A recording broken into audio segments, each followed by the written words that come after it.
So I'm still out on this hike, and I was just having some thoughts. Like, there's also this comedy on this twin flame journey that's going on. There's like this whole timeline that's just a comedy.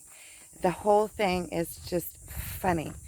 You know, running around behind each other, you know, like all, there's something about it that is just hilarious. And energetically wise, with things that have been going on in the twin flame journey, I feel like it's like he comes by me and takes my head and goes shh, into like a pile of poop and then walks off. You know, it's like rubbing my nose in it really good so that I can get the lesson really fast. You know, it's like getting like a whip.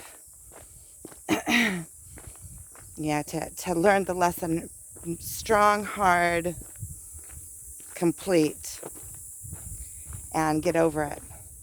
And it energetically, it's almost funny, because when you get over the things, you know, the lessons that you learn on the journey, when you learn them and you rise above them, then you look at them, and you can see like the humor in it. You can see like how far you've come and what you have managed to let go of so far. But this journey really takes you to your limits, It's a constant being at extreme limits. Like your boundaries are being pulled and pulled and pulled. You get one thing sorted out, the next thing is already building. And I think it really depends on the courage that you have to step forward and just go through it full face forward. It depends. It's kind of like allowing yourself to release.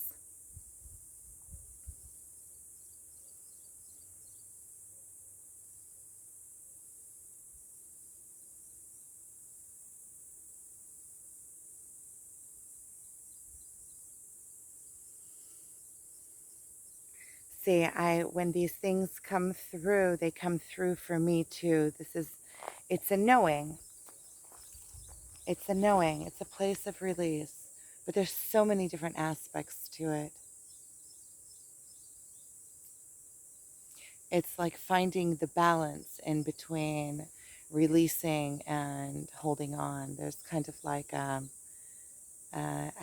feel like it's on the twin flame journey. It's like when two counterparts become still, then then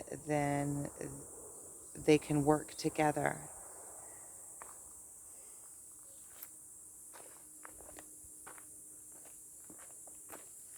Okay.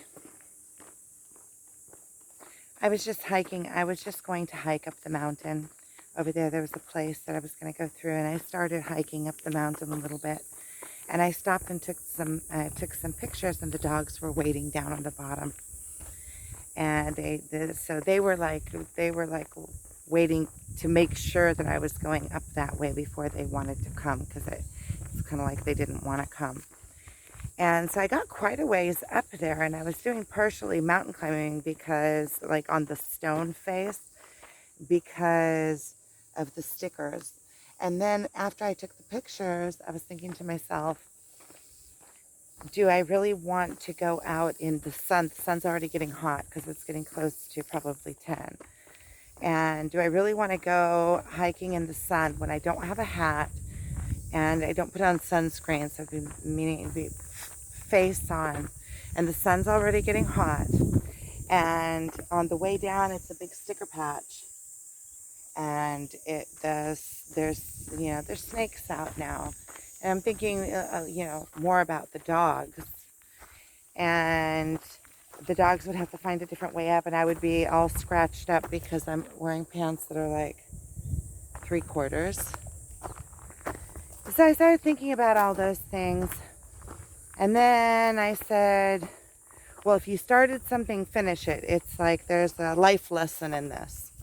And so then I started hiking up the mountain, and then the path became like not so clear, and there was like loose dirt under my feet, which is not a good place to be when you're up on the side of a mountain with loose dirt under your feet.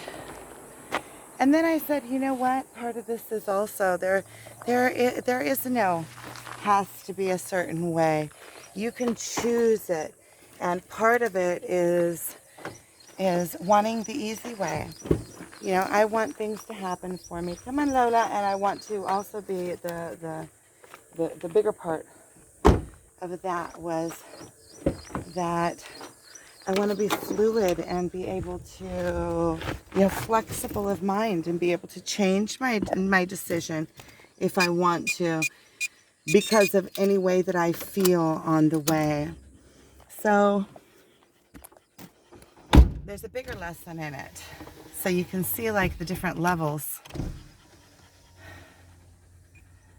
Okay. Thank you for watching.